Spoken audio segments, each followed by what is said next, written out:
చేరి వచ్చినటువంటి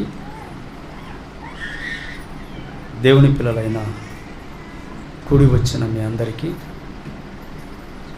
ప్రభు అయిన యేసుక్రీస్తు నామంలో నా హృదయపూర్వకమైనటువంటి శుభాభివందనాలు తెలియజేస్తూ ఉంటున్నాను.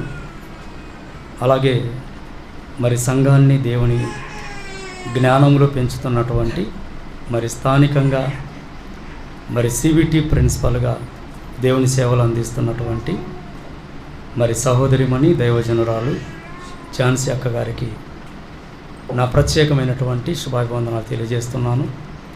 అలాగే చంద్రగిరి ప్రాంతంలో దేవుని పరిచర్య జరిగిస్తున్న మరి సహోదరిమణి ఉమా అక్క గారికి కూడా నా ప్రత్యేకమైనటువంటి వందనాలు తెలియజేస్తున్నాను. అలాగే వీళ్ళందరి వెనక ఉండి మరి ఇంత చక్కటి పరిచర్యను జరిగించడానికి అన్ని వేళలా ప్రయాసపడుతూ ప్రోత్సహిస్తున్న మరి ప్రియులు పెద్దలు మోషన్న గారికి కూడా నా ప్రత్యేకమైన శుభాభివందనాలు తెలియజేస్తూ ఉంటున్నాను. ప్రభునందు ప్రేమైన దేవుని వారలారా, మరి దేవుడు నాకు ఇచ్చినటువంటి ఈ చక్కటి అవకాశాన్ని బట్టి దేవునికి కృతజ్ఞతాస్తుతులు చెల్లిస్తూ మరి మీ మధ్యలో ఒక మంచి పాఠాన్ని మీకు తెలియచేయాలని ఆశపడుతూ ఉంటున్నాను.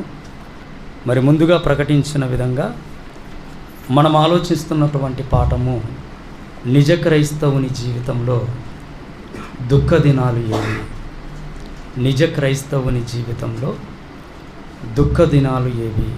ప్రభునందు ప్రియులరా, ఈరోజు క్రైస్తవ సమాజాన్ని మనం ఆలోచించగలిగితే ఈ క్రైస్తవ సమాజంలో జరుగుతున్నటువంటి ఎన్నో కార్యాలు బైబిలుకు అనుకూలంగా ఉన్నవేనా, లేకపోతే బైబిల్ను విడిచిపెట్టి సొంత ఆలోచనలతో జరిగిస్తున్నవా అన్నది పరిశీలించవలసినటువంటి అవసరత మనందరికీ ఉంది ప్రియులారా. ఈరోజు వాక్యాన్ని వినడానికి సంఘాలలో కోకల్లలుగా జనాలు ఉన్నారు, కానీ ఆ ఉన్నవారిలో వాక్యాన్ని పరిశీలిస్తున్నవారు ఎంతమంది అని మనం ఆలోచించగలిగితే బహు తక్కువ మంది అని చెప్పక తప్పదు ప్రియులారా. ఎందుకంటే సంఘాలను నడిపిస్తున్నటువంటి నాయకులు ఏది చెబితే అది మేము పాటించాలి అన్న ఉద్దేశంలో వెళ్ళిపోతున్న వారే అనేక మంది ఉన్నారు. సంఘ నాయకులు చెప్పింది పాటించే గుణం ఒక విధంగా మనం ఆలోచిస్తే చాలా శ్రేష్టమైన గుణం అది. ఎందుకంటే నాయకులకు లోబడమని దేవుడు రాయించాడు కనుక మరి సంఘములో ఉన్నటువంటి నాయకులు లేదా పెద్దలు సంఘానికి చెబుతున్నటువంటి మాటలను వినడము పాటించడం అన్నది చాలా ఉత్తమమైన గుణము అని నేను అంటాను ప్రియులారా.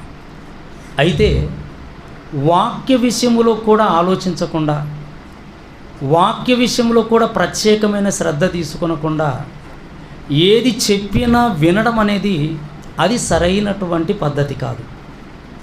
సంఘములో జరుగుతున్న కార్యక్రమాల విషయంలో, సంఘానికి అప్పగిస్తున్న పనుల విషయంలో పెద్దలు చెప్పినట్టుగా నడుచుకోవడము ఒక చక్కటి గుణమైతే, వాక్య విషయంలో మాత్రము చెప్పబడుతున్నటువంటి మాటలు, చెప్పబడుతున్నటువంటి సందేశాలు బైబిలుకు అనుకూలంగా ఉన్నవా లేవా అని పరిశీలించడం అయితే ప్రతి ఒక్కరూ ఖచ్చితంగా చేసి తీరాలి ప్రియులారా. కారణం ఏంటన్నప్పుడు ఇది యేసుక్రీస్తు వారే ప్రారంభములో తన బోధ వినడానికి వచ్చిన వారికి చేసిన హెచ్చరిక. మీరేమి వినుచున్నారో జాగ్రత్తగా చూసుకొనుడి అన్నాడు. మీరేం వినుచున్నారో జాగ్రత్త అని ప్రభు అన్న తర్వాత ఇక చెబుతున్నవారు ఎవరు మన ముందు ఉన్నా బైబిల్ ప్రకారంగా ఉందా లేదా అని పరిశీలించడం అయితే చాలా ప్రాముఖ్యం ప్రేమ దేవుని పిల్లలారా. కానీ ఈరోజు పరిస్థితులు ఎలా మారిపోయాయంటే బోధిస్తున్నటువంటి ఆ బోధకులు తమ వ్యవస్థకు సంబంధించిన వాళ్ళైతే, తమ సంస్థలకు సంబంధించిన వాళ్ళైతే ఏది చెప్పినా విని రైటు కొట్టేవారిగా మారిపోయారు ఈరోజు. అలా రైటు కొట్టబట్టి పరిస్థితులు ఎంత దారుణానికి దిగజారిపోయాయి అన్నప్పుడు మొదటి శతాబ్ద కాలంలోనే యేసుక్రీస్తు వారే ఆనాటి పరిస్థితులను ప్రజల ముందు పెడుతూ ఆయన ఏం మాట్లాడారో ఒక మంచి మాట మనం చూద్దాం. మార్కు గారు రాసిన సువార్త 7వ అధ్యాయము 7వ వచనం. ప్రేమన దేవుని పిల్లలారా, 7వ అధ్యాయము 7వ వచనాన్ని చూడండి. వారు మానవులు కల్పించిన పద్ధతులు దేవోపదేశములని బోధించుచు నన్ను వ్యర్థముగా ఆరాధించుదురు అంటున్నాడు. చూడండి, ఏమంటే ఇది సాక్షాత్తు యేసుక్రీస్తు వారు మాట్లాడుతున్న మాట. ఇక్కడ ఆరాధన జరుగుతుంది అని అందరూ అనుకుంటున్నారు. ఆరాధన అయితే జరుగుతుంది, కానీ ఆ ఆరాధనకు యేసుక్రీస్తు వారు పెట్టిన పేరేంటో తెలుసా? వ్యర్థమైన ఆరాధన అన్నాడండి. వ్యర్థమైన ఆరాధన అన్నప్పుడు దాని వలన ప్రయోజనం ఏముంటుంది చెప్పండి? ఆ ఆరాధనే వ్యర్థమైనది అని ప్రభు అన్నప్పుడు ఆ వ్యర్థమైన ఆరాధనలో మనం పాల్గొనడం వలన మనకు వచ్చే ప్రయోజనం ఏంటి అంటే శూన్యము అని చెప్పచ్చు. వ్యర్థమైన ఆరాధన వలన మనకు వచ్చే ప్రయోజనం శూన్యం.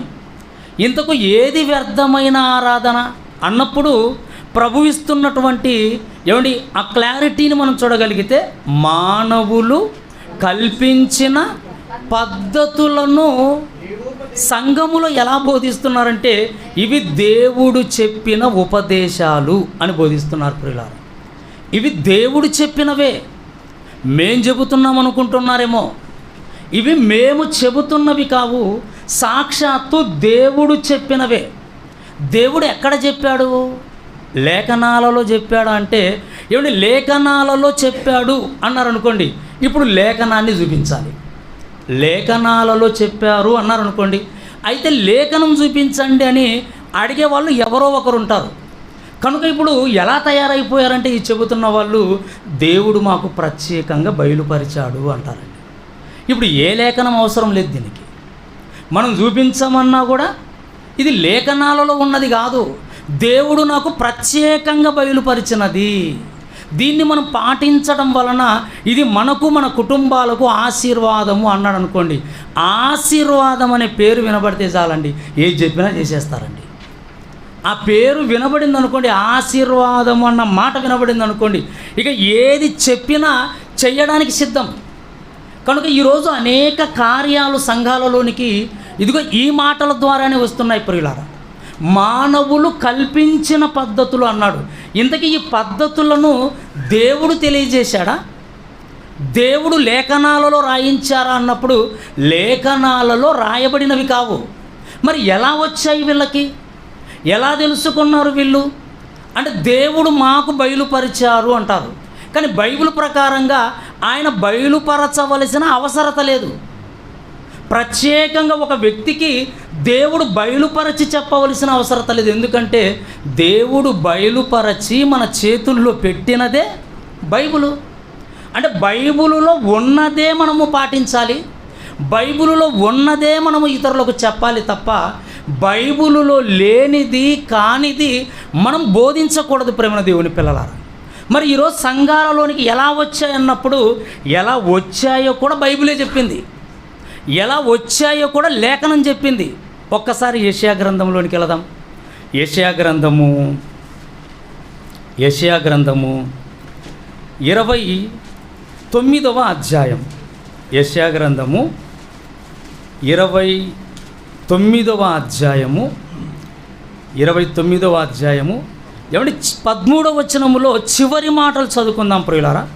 చివరి మాటలు ఏమంటే ఎలా ఉందట ఈ సమాజం?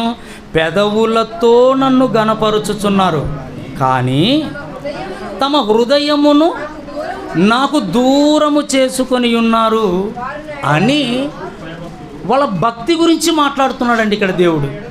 వాళ్ళ భక్తి గురించి ఏం మాట్లాడుతున్నాడు చూడండి. వారు నా ఎడల చూపు భయభక్తులు మానవుల విధులను బట్టి వారు నేర్చుకొనినవి అన్నాడు చూడండి. మానవుల విధులను బట్టి వారు నేర్చుకున్నవి. నేను పెట్టిన విధులా, దేవుడు అంటున్నమాట, నేను వాళ్ళకు చెప్పిన విధులా, నేను రాయించిన విధులా, లేకపోతే మానవుల విధులను బట్టి వారు నేర్చుకున్నవా అన్నప్పుడు మానవుల విధులను బట్టి వీళ్ళు నేర్చుకున్నారు. ఇక్కడ మానవులు అనగానే ఎవరిని తీసుకోవాలన్నప్పుడు అన్యజనులను, ప్రియులారా, అన్యజనులు అంటే అన్యజనులలో కొన్ని విధులు ఉన్నాయి భక్తి విషయంలో. ఆ విధులను ఏమండి దేవుని పిల్లలైన వారు చూసి ఏం చేసేసారో తెలుసా? ఇది చాలా బాగుందే అంటే దేవుడు చెప్పకపోయినా వీళ్ళకు నచ్చింది కనుక ఏమండి ఏం చేయడం ప్రారంభించారంటే, ఇది దేవుడు చెప్పాడు అన్న ఒక తప్పుడు మాటతో మానవుల యొక్క విధులను వీళ్ళు ప్రవేశపెట్టేశారు సంఘంలో. దానికి ఎగ్జాంపుల్గా ఏమంటే ఒక విషయాన్ని మేము ముందు పెడతాను ప్రియులారా. ఏమంటే అన్యజనులలో వాళ్ళకి ఎన్నో విధులు ఉన్నాయి. వాళ్ళ భక్తికి సంబంధించి ఏమంటే ఎన్నో కట్టడలు, ఆచారాలు ఉన్నాయి. వాటి గురించి మనం మాట్లాడుకోవలసిన అవసరత లేదు. ఏమంటే వాళ్ళకవి రైట్, అవి వాళ్ళ భక్తికి అవి సరైన మార్గాలుగా ఉన్నాయి కనుక ఆ మార్గాలలో వాళ్ళు పయనిస్తున్నారు. ఏమంటే వాళ్ళ విధులను మనము గౌరవించాలి తప్ప ఏమంటే వాటి గురించి మనం తప్పుడుగా మాట్లాడే అధికారాన్ని దేవుడు మనకి ఇవ్వలేదు ప్రియులారా. ఏమంటే ఆ అన్యజనులలో ఉన్న ఒక విధి ఏంటన్నప్పుడు ఏమంటే వాళ్ళు అయ్యప్ప మాల వేసుకుంటారండి. అయ్యప్ప మాల, దానికి ఎన్ని రోజులు వాళ్ళు ఏమంటే దీక్షలో ఉంటారంటే ఏమంటే 40 రోజులు ఉంటారండి. ఈ 40 రోజులు ఏమంటే ఇంట్లో ఉన్న ఏమంటే స్త్రీ చేసే వంటలు తినరు వాళ్ళు, అంటే కుటుంబంలో వంటలే తినరు. అలాగే స్త్రీతో సంబంధం లేకుండా బ్రతుకుతుంటారు. వీళ్ళు ప్రత్యేకంగా ఒక ఇంట్లో ఉంటారు. ఏమంటే వాళ్ళు ఉదయాన్నే లేవడం, వాళ్ళు స్నానాలు ఆచరించడం, వాళ్ళు భజనలు చేసుకోవడం, వాళ్ళు భక్తిగా ఉండడం, ఏమంటే వాళ్ళే వంటలు చేసుకోవడం, అంటే ఇది ఒక దీక్షగా వాళ్ళు 40 రోజులు ఉంటారు. 40 రోజుల తర్వాత వాళ్ళు శబరిమల వెళ్ళిపోతారు. ఏమంటే దీక్ష విరమించుకుంటారు. ఆ తర్వాత మళ్ళీ మామూలే. ఇది వాళ్ళలో ఉన్న ఒక కట్టడైతే ఇప్పుడు అది చూసినటువంటి క్రైస్తవులు ఏం చేశారో తెలుసా? యేసుమాల అని ఇల్లు పెట్టేశారండి. ఇప్పుడు ఇది ఏ మాల? యేసుమాల. ఎక్కడి నుంచి కాపీ కొట్టాడు ఇంతకిది? బైబిల్లో వెతుకులాడితే ఎక్కడ కనిపించదు ఈ మాల గురించి. ఈ మాల గురించి బైబిల్లో ఎక్కడ కనిపించదు. యేసు మాల అన్న పదాలే కనిపించవు. కానీ ఎక్కడ నుంచి కాపీ కొట్టాడంటే ఇదిగో అయ్యప్ప మాల నుంచే కాపీ కొట్టేశాడు. కాపీ కొట్టి వీళ్ళు కూడా ఎన్ని రోజులు పెట్టుకున్నారంటే 40 రోజులు పెట్టుకున్నారు. ఈ 40 రోజులు ఎప్పుడు పెట్టుకున్నారంటే లెంట్ డేస్ అని ఈ 40 రోజుల కార్యక్రమం జరిగిస్తుంటారు చూడండి క్రైస్తవ్యంలో. ఈ లెంట్ డేస్నే వాళ్ళు దీక్షగా పెట్టేసుకున్నారు ప్రియులారా. ఈ 40 రోజులనే దీక్ష కార్యక్రమంగా పెట్టుకొని వీళ్ళు కూడా ఏం చేస్తున్నారంటే వాళ్ళలాగే కాళ్ళకు చెప్పులు ఉండవు, ఒక ప్రత్యేకమైనటువంటి డ్రెస్సు, వాళ్ళు బ్లాక్ డ్రెస్ వేసుకున్నారు కనుక అదే డ్రెస్ వేసుకుంటే మమ్మల్ని వాళ్ళు అనుకుంటారని ఏమంటే వీళ్ళు ఇంకి కలర్ డ్రెస్ వేసుకోవడం మొదలుపెట్టారండి. క్రైస్తవులు ఇంకి కలర్ డ్రెస్ వేసుకోవడం మొదలుపెట్టారు. వీళ్ళు చర్చిలో ఉంటూ ఉంటారు, వీళ్ళు కూడా సొంతంగా ఫుడ్ చేసుకుంటారు, వీళ్ళు కూడా ఏమంటే స్త్రీలతో సంబంధం లేకుండా ఉంటారు. అంటే సేమ్ టు సేమ్ వాళ్ళు ఎలా చేస్తున్నారో వీళ్ళు అలాగే చేస్తున్నారు. ఇంతకీ ఈ పద్ధతి ఎక్కడ ఉందన్నప్పుడు ఈ పద్ధతి ఎక్కడా లేదు బైబిల్లో. మరి ఎవరిని బట్టి నేర్చుకున్నారంటే మానవుల విధులను బట్టి నేర్చుకున్నారు ప్రియులారా. వాళ్ళను చూసి నేర్చుకున్నారు. అంటే వాళ్ళను చూసి నేర్చుకోవాల్సిన అవసరత ఏముంది అంటే దేవుడు మనకు ఏ విధులు పెట్టలేదా? దేవుడు మనకు ఏ కట్టడలు ఇవ్వలేదా? భక్తి అంటే ఏంటో చెప్పలేదా? భయం కలిగి బ్రతకడం అంటే ఏంటో నేర్పించలేదా అన్నప్పుడు నేర్పించినవన్నీ కూడా అర్థం కాలేదు. కానీ ఇతరులు అన్యజనులు చేసే వాటిని చూసి వాతలేసుకునే పరిస్థితికి వచ్చిన వారు క్రైస్తవ్యంలో ఈరోజు కనబడుతున్నారు ప్రియులారా. ఇది ఒకటైతే ఇక రెండవది మనం ఆలోచిస్తే ఈ ఈస్టర్కు ముందు లెంట్ డేస్ అని సంఘాలలో ప్రారంభిస్తారండి. లెంట్ డేస్ అంటారు. తెలుగులో వాటికి పెట్టిన పేరు ఏంటంటే దుఃఖ దినాలు. దుఃఖ దినాలు. ఎందుకు దుఃఖ దినాలు ఈ 40 రోజులు? ఈ 40 రోజులు ఎందుకు దుఃఖ దినాలు? ఈ 40 రోజులు సంఘాలలో ఏం జరుగుతుందంటే ఉపవాస కార్యక్రమాలు. ఈ 40 రోజులే అంటే ఈస్టర్కు ముందు ఒక 40 రోజులు కౌంట్ చేసుకొని ఒక బుధవారముతో ప్రారంభిస్తారు. అక్కడి నుంచి ఈస్టర్ వరకు ఈ 40 రోజులకు పెట్టిన పేరేంటంటే ఇంగ్లీష్లో అయితే లెంట్ డేస్ అంటారు, తెలుగులో అయితే దుఃఖ దినాలు అన్నారు ప్రియులారా. అంటే ఇప్పుడు సంఘమంతా దుఃఖపడవలసిన దినాలు, సంఘంలో ఉన్నవారంతా దుఃఖపడాలి. ఇప్పుడు మరి దుఃఖపడాలి అంటే ఏం చేయాలి? ఉపవాసం ఉండాలి. ఉపవాసం ఉండి దుఃఖపడాలి అని ఈరోజు సంఘాలు 40 రోజులు ఉండడానికి ఇష్టం లేదనుకోండి, శుక్రవారం ఉపవాసాలు ఉంటుంటారండి. ఈరోజు అన్ని చోట్ల అనేక సంఘాలలో జరుగుతున్న కార్యక్రమం ఇది. అంటే ఈ 40 రోజులు ప్రతి శుక్రవారము ఉపవాసం. ఆ శుక్రవారము సంఘములోనికి వచ్చి బాధపడుతూ ఉంటారు. పాటలన్నీ చూడండి యేసుక్రీస్తు వారి శిలువకు సంబంధించిన పాటలే. ఆ పాటలు పాడుతూ వీళ్ళు బాధపడిపోతుంటారండి, ప్రభువుకు అన్యాయం జరిగిందని, ప్రభువును కొట్టారని, ప్రభువుని తిట్టారని, ప్రభువుకు సిలువేశారని. ఆ పాటల్లో వీళ్ళ వేదన కనబడుతూ ఉంటుందండి. అంటే మొత్తానికి నువ్వు ఉపవాసం ఉండి ఇప్పుడు నువ్వు ఎవరి కోసం బాధపడుతున్నావు అన్నప్పుడు ప్రభు కోసం బాధపడుతున్నట్టుగా కనబడుతుంది. మీరు ఉపవాసం ఉండి ఎవరి కోసం దుఃఖపడుతున్నారన్నప్పుడు అయ్యో ప్రభువుకు ఎంత అన్యాయం జరిగిందని, ప్రభువును ఎంతగా హింసించారు అని, ప్రభువును ఎంత ఘోరంగా చంపారు అని, ఆ ప్రభువు శిలువ మరణాన్ని జ్ఞాపకం చేసుకుంటూ వీళ్ళు తెగ బాధపడిపోవడం మనకు కనబడుతూ ఉంటుంది ప్రియులారా. ఆనాటి నుంచి ఈనాటి వరకు ఈరోజు సమాజంలో ప్రభు కోసం బాధపడుతున్న జనాంగము మనకు ఎక్కువగా కనబడుతూ ఉంటారు. విచిత్రం ఏంటంటే బైబిలులో రాయబడిన ఒక మాటను మనం పరిశీలిద్దాం. లూకా గారు రాసిన సువార్త, లూకా గారు రాసిన సువార్త 23వ అధ్యాయం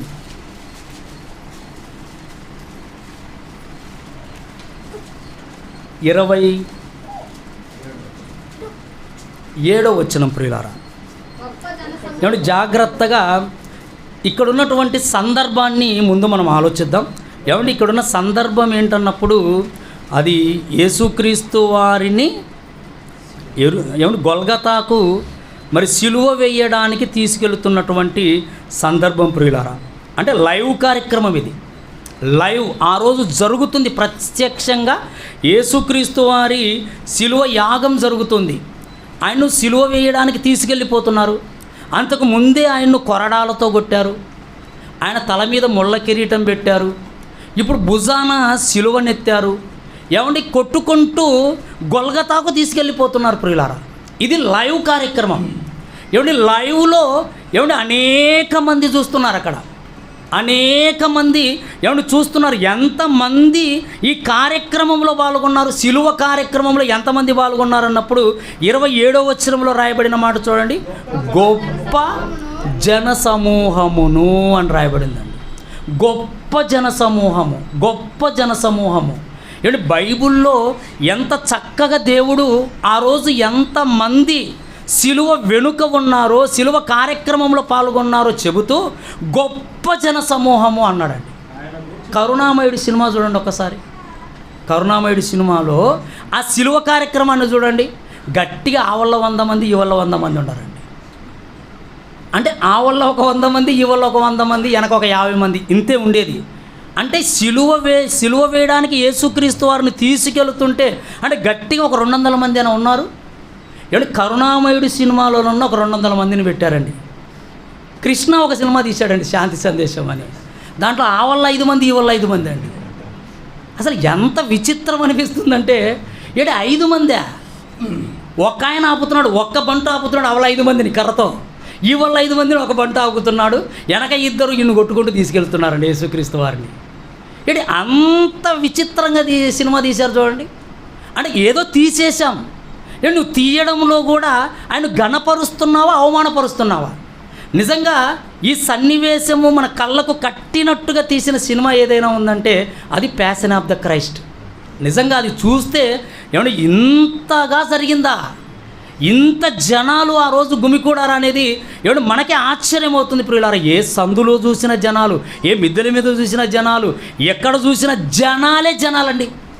నిజంగా ఇక్కడ బైబిల్లో రాయబడింది కూడా అదే, గొప్ప జనసమూహము అన్నాడు. గొప్ప జనసమూహము, నిజంగా గొప్ప జనసమూహము ఆ రోజు ప్రత్యక్షంగా సిలువ వేస్తున్న సందర్భంలో ఏమంటే ఏం చేస్తున్నారట, ఆయనను గూర్చి రొమ్ము కొట్టుకొనుచు దుఃఖిస్తున్నారు.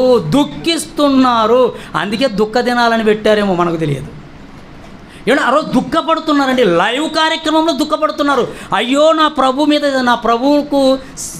మీద సిలువ వేశారు, నా ప్రభువు తల మీద ముళ్ళ కిరీటం పెట్టారు, నా ప్రభువును అన్యాయంగా తీసుకెళ్ళిపోతున్నారు, నా ప్రభువుని ఇప్పుడు చంపేస్తారని ఆయన వలన మేలులు పొందిన, ఆయన మాటల చేత ఆకర్షింపబడిన అనేక మంది ఏం చేస్తున్నారంటే రొమ్ము కొట్టుకొనుచు దుఃఖించుచున్న చాలామంది స్త్రీలను ఆయనను వెంబడించిరి. ఇది లైవ్ కార్యక్రమం కదా.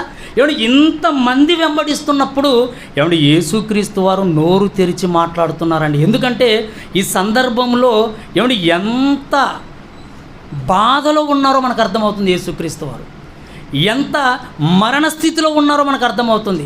అలాంటి స్థితిలో నోరు తెరిచారు అంటే ఏమంటే ఎంత విలువైన మాటకు నోరు తెరుస్తాడో మనం అర్థం చేసుకోవాలండి. ఏమంటే మరణావస్థలో ఉన్నప్పుడు, ఏమంటే అధికమైన బాధలలో ఉన్నప్పుడు నోరు తెరిచారంటే ఏమంటే విలువైన మాటలే మాట్లాడతారు ప్రియులారా. అప్పుడు జోకులు ఉండవు. ఏమంటే మంచం మీద మరణించే ముందు పిల్లలను పిలుస్తాడండి తండ్రి. పిల్లలందరినీ పిలిచినప్పుడు ఏమంటే పిల్లలు కానీ భార్య కానీ పక్కన కూర్చొని ఏమనుకుంటారు, ఏదో సీక్రెట్ చెప్తాడు అనుకుంటాడు, జోకులు వేస్తాడు అనుకుంటారండి. అసలు ఆ టైంలో జోకులు వేస్తాడండి మంచం మీద చచ్చే ముందు. అప్పుడు ఆయన నోరు తెరిచాడు అనుకోండి, మాట వినబడక మాట వస్తుంటుంది. అప్పుడు చెబుతుంటాడు రహస్యాలన్నీ, ఎవరికి ఎంత ఇచ్చాడో, ఎక్కడెంత దాచాడో. అప్పుడు ఒక్కొక్కటి విని ఇలా ఆశ్చర్యపోతుంటారు, ఇంత దాచిపెట్టాడా, ఇంత మా కోసం భద్రపరిచాడా అని. అంటే ఆయన మాట్లాడే ప్రతి మాట విలువైనదిగా ఉంటుంది. కొన్ని సందర్భాలలో బాధపడుతుంటారు చూడండి, నాతో ఒక్క మాట కూడా మాట్లాడకుండా చనిపోయాడండి అని బాధపడుతుంటారండి. ఎందుకు అంత బాధ అంటే కొన్ని రహస్యాలు చెప్పేవాడని. ఎవరికి ఇచ్చాడో చెప్పేవాడు, ఎవరి దగ్గర తీసుకున్నవాడో చెప్పేవాడు. ఎందుకంటే ఈ విషయాలు చెప్పాలి ఖచ్చితంగా. ఇప్పుడు ఏది మాట్లాడలేదని బాధపడిపోతూ ఉంటారు. అంటే మరణావస్థలో మరణానికి దగ్గరగా ఉన్నప్పుడు నోరు తెరిచారంటే విలువైన మాటలే మాట్లాడతారు.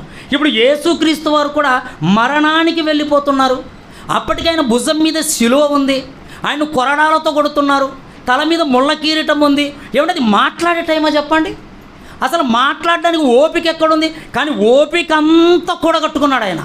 కూడగట్టుకొని ఏమైనా ఏం మాట్లాడుతున్నారో మనం చూడగలిగితే 28వ వచనంలో ఏమంటున్నాడు చూడండి, యేసు వారి వైపు తిరిగి యెరూషలేము కుమార్తెలారా, నా నిమిత్తము చాలు ఏడవకుడి అన్నాడండి. ఏమండి, నా నిమిత్తము ఏడవకుడి అంటే వాళ్ళకి ఏమర్థమై ఉంటుంది చెప్పండి? ఈరోజు మనకు ఎలాగ అర్థం కాలేదో ఆ రోజు వాళ్ళకు అర్థం కాలేదు ప్రియులారా. ఏంటి నా నిమిత్తము ఏడవకుడు అంటాడేంటి, నా నిమిత్తము ఏడవకండి అంటాడేంటి? ఇక ఎవరి కోసం ఏడవాలి మేము? ఏమండి, ఎవరిలోనైనా ఉత్పన్నమయ్యే ప్రశ్న ఇదే కదా. ఇప్పుడు ఏడవలసింది ఆయన కోసమే. కొడుతున్నది ఆయన్ను, సిలువకు తీసుకెళ్తున్నది ఆయన్ను, చంపబోతున్నది ఆయన్ను, చిత్రహింసలు పెడుతున్నది ఆయన్నైనప్పుడు ఇప్పుడు మేము ఎవరి కోసం ఏడవాలి? మేము ఎవరి కోసం రొమ్ము కొట్టుకోవాలి? ఆయనను చంపుతున్నారు, ఆయనను సిలువ వేస్తున్నారు, ఆయనకు అన్యాయం చేస్తున్నారని ఏమని ఏడుస్తుంటే ప్రభు ఏమంటున్నాడు తెలుసా? ఏడుస్తున్న వారిని చూసి నా పట్ల ఎంత ప్రేమ తల్లి అనలేదు ఆయన. ఆ మాట అంటే ఇంకా గట్టిగా ఏడ్చింది వీళ్ళు. నా పట్ల ఎంత ప్రేమ అని అనడం లేదు. ఆయన ఏమంటున్నాడంటే యెరూషలేము కుమార్తెలారా, నా నిమిత్తము ఏడవకుడి అన్నాడండి. నా నిమిత్తము ఏడవకుడి అనగానే వాళ్ళలో ఏమనుకుంటారు? ఇంకెవరి కోసం ఏడవాలి మేము? ఏమంటే ఇదే కదా అనుకుంటాం. ఇప్పుడు మనం కూడా అలాగే కదా అనుకుంటాం.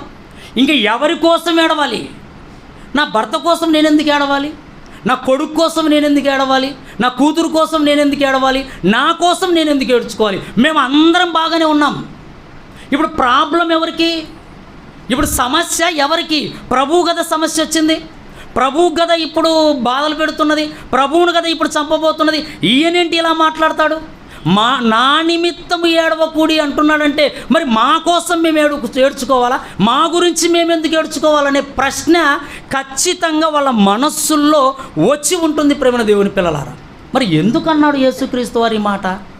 నా నిమిత్తము ఏడవకుడి అని ఎందుకన్నాడు అంటే, ఏమండి, వాళ్లకు యేసుక్రీస్తు వారికి తెలిసిన భవిష్యత్తు వాళ్ళకు తెలియదు ప్రియులారా.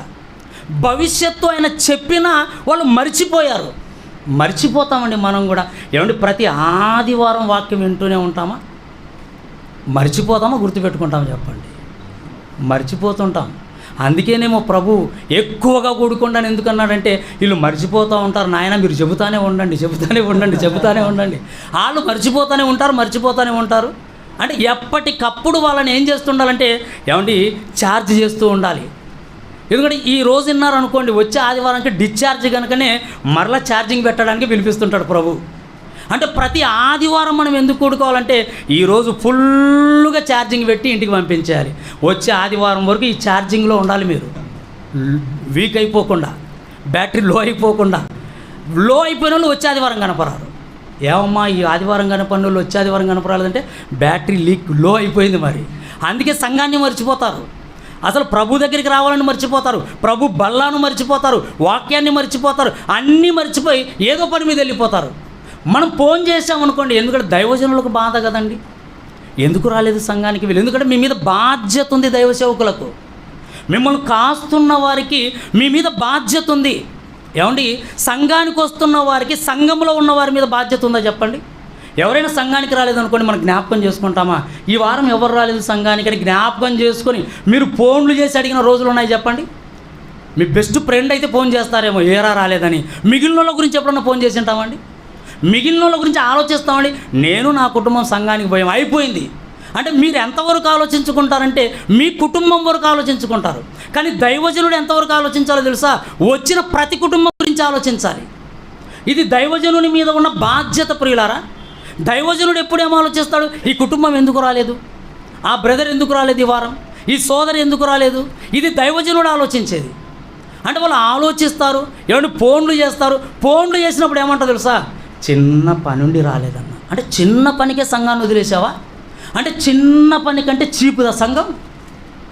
చిన్న పని ఉండి రాలేదంటారంటే అసలు ఆ మాట నచ్చండి? ప్రభువును మనం గుర్తెరిగిన తర్వాత చిన్న పని ఏంటి అసలు? చిన్న పనిని పక్కనెట్టి సంఘానికి రావచ్చు కదా? లేదు, చిన్న పని పడిన సంఘాన్ని మానుకుంటామని. అంటే ప్రేమ దేవుని పిల్లలారా, పరిస్థితులు చూడండి ఎలాగున్నాయో. పరిస్థితులు ఎలా ఉన్నాయో ఆలోచించండి ఒక్కసారి. కనుక ఏమండి, ఇక్కడ కూడా యేసుక్రీస్తు వారు ఏమండి ఏం చెప్తున్నాడంటే, భవిష్యత్తు చెప్పాడు. ఏం చెప్పాడు ఆయన బ్రతికుంటుండగా? ఏమండి, నేను సిలువ వేయబడతాను అని చెప్పాడు.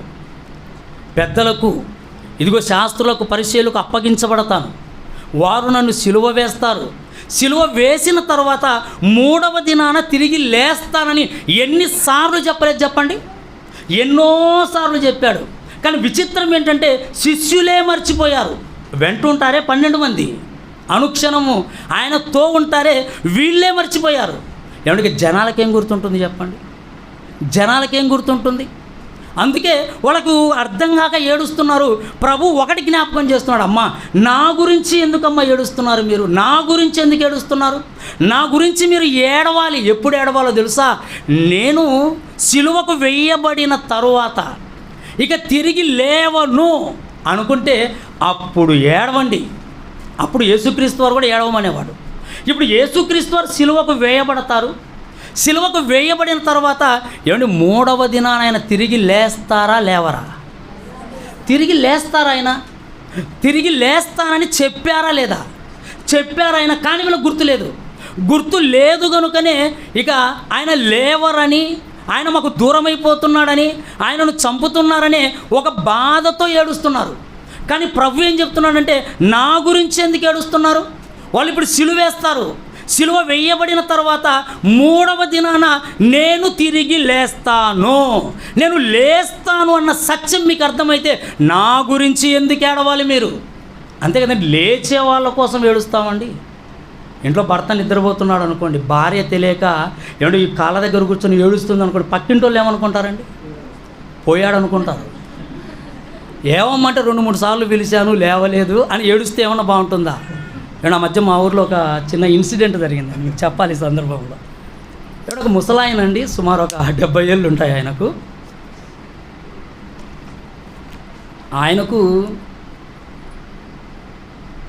7 మంది కొడుకులండి, 7 మంది కొడుకులు. ఇంకా మన వాళ్ళు ఎంతమంది ఉన్నారో చూడండి. మొత్తం వాళ్ళ ఇండ్లన్నీ వరుసగా ఉంటాయి. 7 మంది కొడుకులు. మనవాళ్ళు కూడా చాలామంది ఉన్నారండి. అందరూ చిన్న చిన్న పిల్లలు, 8 ఏళ్ళు 9 ఏళ్ళు ఆ పిల్లలు అనమాట. ఏమిటి చనిపోయినప్పుడు కార్యక్రమాలు చూస్తుంటారు కదా పిల్లలు. ఏమిటి చూసి మరి చనిపోయినాక జరిగే తంతు ఏంటన్నప్పుడు ఆ శవాన్ని పరుండబెట్టి ఒక చెంబుతో నీళ్లు తీసుకొని కాళ్ళ దగ్గర నీళ్ళు ఇలా పోసి దండం పెట్టుకుంటుంటారండి. ఏమంటే ఈ పిల్లలు ఏం చేశాడు, వాళ్ళల్లో ఒకడు అతి తెలివిడు ఉన్నాడు. ఆడెళ్ళిపోయి వాళ్ళ అబ్బను పిలిచాడట, అబ్బా అబ్బా అని. పలకలేదట. పలక్కొని ఉంటే వెంటనే పోయి పక్కనే అందరూ ఆడుకో, ఒరే అబ్బ చచ్చిపోయారా అంటున్నాడట వాడు. ఆయన విన్నాడు. అది విని వీళ్ళు ఏం చేస్తారో చూద్దామని సైలెంట్గా అలాగే పండుకున్నాడు ఆయన. వీళ్ళు వచ్చి అబ్బా అన్నారట. ఆయన పలకలేదట. ఒరే నీళ్ళు తేపరా అన్నాడట. పోయి చెంబుతో నీళ్లు తెచ్చి కాళ్ళ మీద వచ్చి దండం పెడుతున్నారు. అప్పుడు లేచాడట ఆయన, పరుగు అక్కడ లేకుండా. అంటే ఏంటన్నప్పుడు లేవకపోతే ఏడవాలి మనం. లేచే వాళ్ళ కోసం ఎందుకు ఏడవాలి చెప్పండి? లేచే వాళ్ళ కోసం ఏడవలసిన అవసరం లేదు. ఇప్పుడు యేసుక్రీస్తు వారి ఉద్దేశం ఏంటో తెలుసా? నన్ను ఇప్పుడు వీళ్ళు సిలువ వేస్తారు, నేను ప్రాణం పెడుతున్నాను, ఆ తర్వాత 3వ దినాన తిరిగి లేస్తాను. లేచే నా కోసం ఎందుకు ఏడవాలి మీరు? ఒకటి.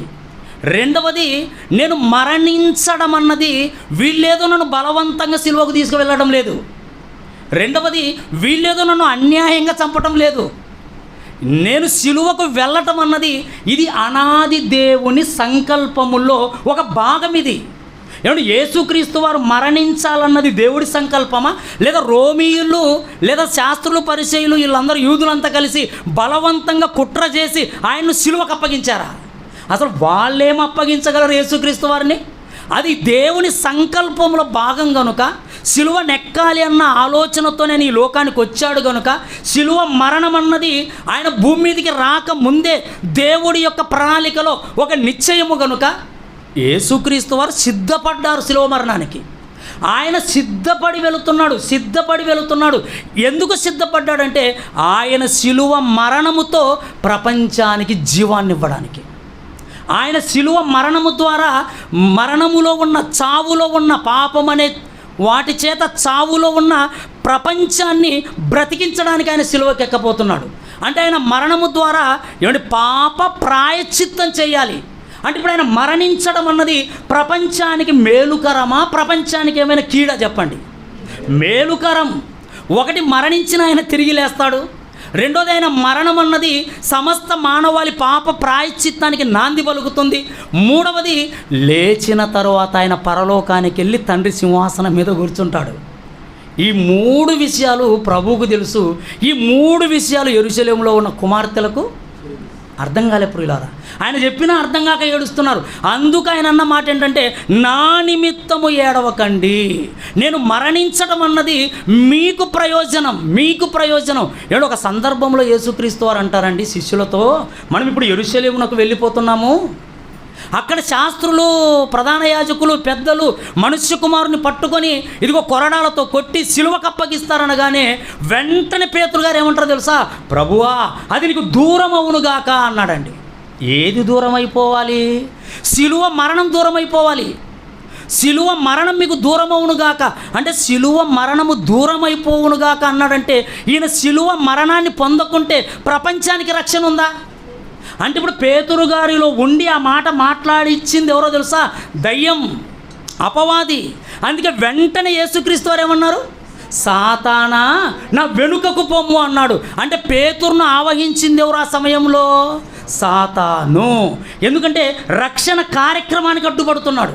సిలువ మరణములో ప్రపంచానికి రక్షణ ఉంది. ఇప్పుడు వీళ్ళు కూడా ఆయనకేదో జరిగిపోతుందని బాధపడుతున్నారు, ఆయన్ను సిలువ వేస్తున్నారని బాధపడుతున్నారు. సిలువల్లో ఆయన ప్రపంచానికి విమోచన ప్రసాదిస్తాడన్న సత్యం అర్థం కాలేదు.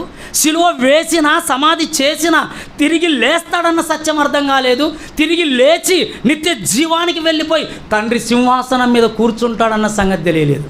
ఏమంటే ఈ రోజుకండి మనకు కూడా యేసుక్రీస్తు అనగానే ఏ ఫోటో కళ్ళ ముందు వస్తుంది చెప్పండి? ఏ ఫోటో మన కళ్ళ ముందు కనపడుతుంది? ఏమంటే సిలువలో వ్రేలాడే ఆ ఫోటోనే, సిలువలో వ్రేలాడే ఆ ఫోటోనే. 2000 సంవత్సరాలు కదా కిందట కదా ఆయన సిలువనెక్కాడు. ఏమంటే ఇప్పటికీ నీకు ఏ ఫోటో జ్ఞాపకానికి వస్తుంది? యేసు ప్రభు అనగానే సిలువలో ఫోటో, సిలువలో ఫోటో. ఏమంటే సిలువ కార్యాన్ని జ్ఞాపకం చేసుకో, ఇంకా ఆయన సిలువలో ఉన్నాడు అనుకోకు.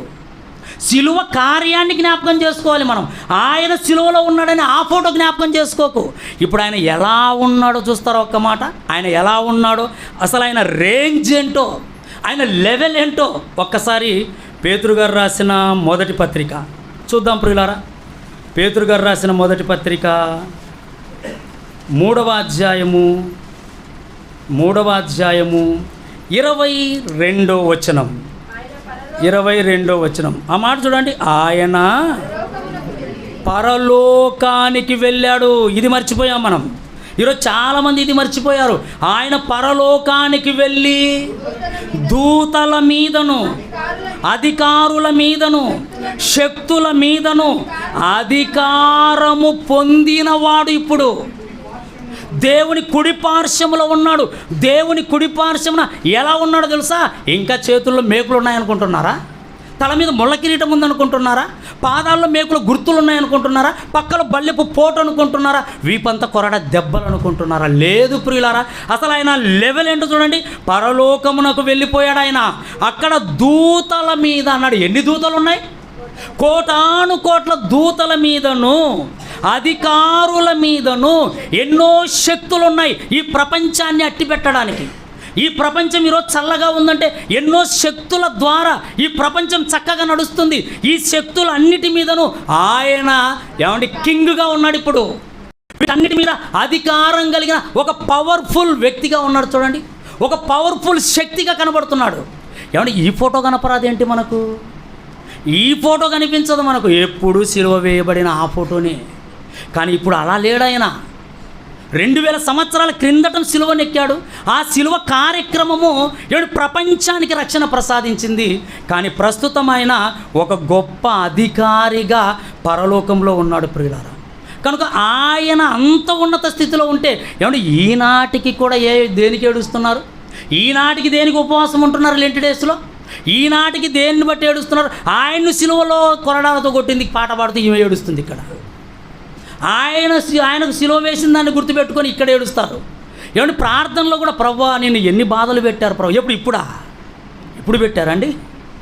2000 సంవత్సరాల క్రితం కదా జరిగిపోయింది. 2000 సంవత్సరాల క్రితం లైవ్లో ఉన్నప్పుడే నా నిమిత్తం ఏడవకండని ఆయన అంటే ఏమంటే 2000 సంవత్సరాల తరువాత ఇప్పటికీ మరలా అదే జ్ఞాపకం చేసుకొని ఏడిస్తే ఏమంటే యెరూషలేము కుమార్తెలకు చెల్లెళ్ళు తమ్ముళ్ళు కాదు ఇప్పుడున్న వాళ్ళందరూ. ఆ రోజే వద్దన్నాడు ఆయన, ఆ రోజే వద్దన్నాడు. ఇప్పుడు ఏడిస్తే ఏడవండి అంటాడా? ఇప్పుడు ఏడవమంటాడు చెప్పండి? ఇప్పుడు ఎందుకు ఏడవమంటాడు? ఏడవద్దన్నాడు, నా నిమిత్తం వద్దన్నాడు. కానీ ఎవరి కోసం ఏడవాలో కూడా చెప్పాడండి. నీకు ఏడవాలని సరదాగా ఉంటే ఎవరి కోసం ఏడవాలో చెప్పాడు. వాళ్ళ కోసం ఏడు, వాళ్ళ కోసం ఏడు. వాళ్ళను పక్కన పెట్టావు. వద్దన్నది చేస్తున్నాం, చెయ్యమన్నది చేయలేదు. చూడండి ఎంత చిత్రం అండి. ఏమంటే ఏటోనండి, దేవుడు చెప్పింది ఎప్పుడు చేయకుండా ఉండడమే మన గట్టి లక్షణంగా ఉందండి. మనకున్న గొప్ప లక్షణం ఏంటంటే ఆయన చెప్పింది చెయ్యం, ఆయన వద్దన్నది మాత్రం తప్పకుండా చేస్తాం. అక్కడ కూడా నా నిమిత్తం ఏడవకండి అని అప్పుడు చెబితే ఇప్పటికీ ఏడుస్తూనే ఉన్నాం. ఆయన ఎవరి కోసం ఏడవమన్నాడు అది చేయకుండా ఉన్నాం.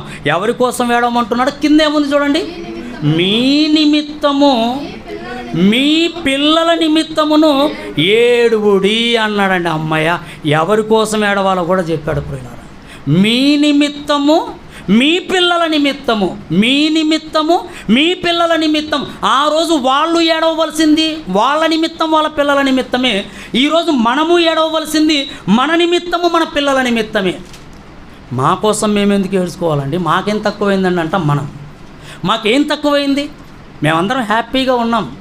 మా పిల్లలు హ్యాపీగా ఉన్నారు, మంచిగా సెటిల్ అయిపోయారు, మేము సెటిల్ అయిపోయాం, మేమంతా చక్కగా బ్రతుకుతున్నాం, మా కోసం ఏడవలసిన అవసరం మాకేముందని ఏమండి మనము అందరిలా మనం ఆలోచిస్తున్నామే తప్ప ప్రేమ దేవుని పిల్లలారా కన్ను మూస్తే ఏమైపోతామో పట్టించుకోవటం లేదండి. భూమి మీద బ్రతుకు గురించి ఆలోచిస్తావు?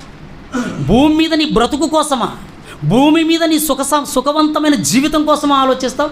ఇక్కడ నాకు ఏ లోటు లేదని ఆలోచిస్తావు? ఇక్కడ నాకు ఏ కొదవ లేదని ఆలోచిస్తావు? ఇక్కడ నాకు అన్నీ బాగున్నాయని ఆలోచిస్తావు? కన్ను మూస్తే ఏమైపోతావు ఆలోచిస్తున్నామా? కన్ను మూస్తే ఏమైపోతావు? నీకున్న భక్తి నిన్ను పరలోకానికి తీసుకెళ్తుందా? నీకున్న భక్తి నిన్ను తీసుకెళ్తుందా? నీ భార్యకున్న భక్తి నీ భార్యను తీసుకెళ్తుందా? నీ పిల్లలకున్న భక్తి నీ పిల్లలను పరలోకానికి తీసుకెళ్తుందా? ఈరోజు కుటుంబాల గురించి ఆలోచిస్తే ఏమంటే సంఘాలకు వస్తూనే ఉంటారు, కానీ బ్రతుకులు బాగున్నాయంటే అప్పుడప్పుడు మాకు వేదనండి. సేవకులుగా సంఘానికి వస్తున్న వీళ్ళే ఇలా ఉన్నారు, ఇక బయట వాళ్ళ గురించి ఏం ఆలోచించాలి అని. వీళ్ళలో ఉన్నటువంటి అవిధేయత బయటపడుతున్నప్పుడు, వీళ్ళల్లో ఉన్నటువంటి నిర్లక్ష్యం బయటపడుతున్నప్పుడు, అయ్యో ప్రతి వారము వీళ్ళకు గొంతు చించుకొని చెబుతున్నాం కదా, ప్రతి వారం వీళ్ళకు ఎన్ని దైవ సందేశాలు విశాఖపట్నం నుంచి తండ్రి గారు మాట్లాడుతున్నారు, ఇక్కడ స్థానికంగా ఉన్న దైవజనులు మాట్లాడుతున్నారు, అప్పుడప్పుడు మరలా స్పెషల్గా ఏమంటే మరలా మిగిలిన సేవకులను పిలిపించి మాట్లాడిస్తున్నారు. ఏమంటే ఇన్ని మాటలు చెబుతున్నా ఏమంటే మనలో ఉన్న నిర్లక్ష్యము, మనలో ఉన్న అవిధేయత ఇవన్నీ గుర్తుకొచ్చినప్పుడు ఏమంటే ఏ దైవజనుడికైనా మిగిలేది వేదన. ప్రేమ దేవుని పిల్లలారా, మన పరిస్థితులు ఎలా ఉంటే ఇక బయట వాళ్ళ స్థితి, ప్రభు దగ్గరికి రాని వాళ్ళ పరిస్థితి, ఇంకా వాళ్ళ గురించి ఏం మాట్లాడగలం చెప్పండి? ఏం మాట్లాడగలం వాళ్ళ గురించి? కనుక మీ నిమిత్తం అన్నప్పుడు ఒక కుటుంబముగా, ఒక తండ్రిగా నీ కుటుంబం గురించి నువ్వు ఆలోచించుకో. ఇంటి యజమానిగా నీ కుటుంబం గురించి ఆలోచించు. ఒకటి, నువ్వు భక్తిగా బ్రతుకుతున్నావా? మరణమే నీకొస్తే యేసుక్రీస్తు వారు ఏమంటే లేచినట్టుగా తిరిగి లేచే ఆ గొప్ప భాగ్యములో నువ్వు ఉండగలవా? ఒక్కసారి ఆలోచించుకుందాం. నాకు మరణము సంభవించిన పర్వాలేదు, నేను మట్టిలో పెట్టబడిన పర్వాలేదు, నా ప్రభువు తిరిగి వచ్చినప్పుడు నన్ను లేపుతాడనే నిశ్చయిత మనకుందా చెప్పండి? మనకున్న ఈ భక్తి జీవితాన్ని బట్టి, మనకున్నటువంటి ఈ భక్తి జీవితాన్ని బట్టి నువ్వు గుండె మీద చేసుకొని చెప్పగలవా? నేను ఖచ్చితంగా రెండవ రాకడలో లేపబడతానని. అప్పుడప్పుడు అంటూనే ఉంటాం, ఏమన్నా ఇంట్లో మేము డిస్కషన్ చేసుకుంటూ ఉంటామండి. అప్పుడప్పుడు అక్క అంటుంటుంది, ఏం బా నేను వస్తానంటావా పరలోకానికి అని. టైం ఉంది కదా, ఇంకా బ్రతకాలి, చక్కగా బ్రతికితే వెళ్ళిపోతాం. ఏ లోపమున్నా దిద్దుకుంటూ మనం దేవుడికి నచ్చేటట్టుగా మారాలి మన మరణ దినానికల్లా. ఇంతే కదా ప్రియులారా. నా గురించి ఆవిడకి తెలియదు, నా గురించి ఏమనుకుంటుంది, మా ఆయన సేవ చేస్తున్నాడని నాకు డౌట్ వేస్తుంటుంది అప్పుడప్పుడు, ఇంతకు నేను పోతానా అని. అది నేను నా భార్యతో చెప్పాను, ఎందుకంటే నేనే చెప్పాను అనుకో ఆమె ఇంకా బలహీనరాలు అయిపోతుంది. ఆవిడ నాతో చెబుతూ ఉంటుంది, నా మనసులో నేను అనుకుంటుంటాను, ఇంతకీ ఈ పరిచర్య సరిపోతుందా, ఈ భక్తి సరిపోతుందా, నేను వెళ్ళిపోతానా అని నాకు డౌట్ వస్తూ ఉంటుంది ప్రియులారా. అయ్యో వెళ్ళకపోతే ఎలా? వెళ్ళేటట్టు బ్రతకాలి. కష్టమైన, నష్టమైన, బాధ అయినా ఏదైనా పర్వాలేదు, వెళ్ళకపోతే అసలు జీవితం ఏంటి? ఏమంటే ఇంతగా దేవుడి కోసం ఇక్కడ మనం బ్రతుకుతున్నాం అనుకుంటూ కన్ను మూసి పాతాళానికి వెళ్ళిపోతే అసలు ఏంటి మన పరిస్థితి చెప్పండి? అయోమయం కదా, గందరగోళం కదా. అంటే ఒకటే దీక్ష, వెళ్ళిపోవాలి, నేను వెళ్ళిపోవాలి. ఏమంటే ఈ దీక్షలో బ్రతకాలండి. మరి వెళ్ళాలంటే ఏం చేయాలి? ఏం చెయ్యాలో అదే కదా నేర్పబడుతుంది సంఘంలో. మనం ఎలా బ్రతకాలో, మనం ఎలా ఇవ్వాలో, మనం ఎలా పని చేయాలో, మనం ఎలా విధేయత కలిగి జీవించాలో ఏమన్నా అన్నీ నేర్పుతున్నారు ఇక్కడ. వాటిలో నేను ఎలాగున్నానో ఒక్కసారి మనల్ని పరిశీలించుకోవాలి. సంఘ విషయంలో నీ పరిస్థితి ఏంటి? దైవ సేవకుల పట్ల నీ పరిస్థితి ఏంటి? ఏడు వాక్యం పట్ల నీ పరిస్థితి ఏంటి? మనం పరిశీలించుకోవాలి. ఇవి పరిశీలించుకున్నప్పుడు మనకు అర్థమవుతుంటుంది. కొన్ని కుటుంబాల్లో మనకు సులువుగా అర్థమవుతుంటుంది. అప్పుడు భర్త ఏం చేయాలి తెలుసా? నేను ప్రభువులో బ్రతుకుతున్నాను అనుకుంటే, ఏమంటే భర్త ప్రభువుని నమ్ముకుంటే భార్యలు నమ్మని వాళ్ళు ఎంతమంది లేరు చెప్పండి ప్రియులారా. మన కుటుంబాల్లోనే ఏమంటే భర్త నమ్మి గట్టిగా భక్తిగా ప్రభు కోసం బ్రతుకుతుంటే ఏమండి నామకార్థకంగా బ్రతుకుతున్న భార్యలు లేరా చెప్పండి? ఇప్పుడు భర్త ఎవరి కోసం ఏడవాలి? నీ భార్య కోసం ఏడు. నువ్వు ఉపవాసం ఉంటే ఎవరి కోసం ఉపవాసం ఉండాలి?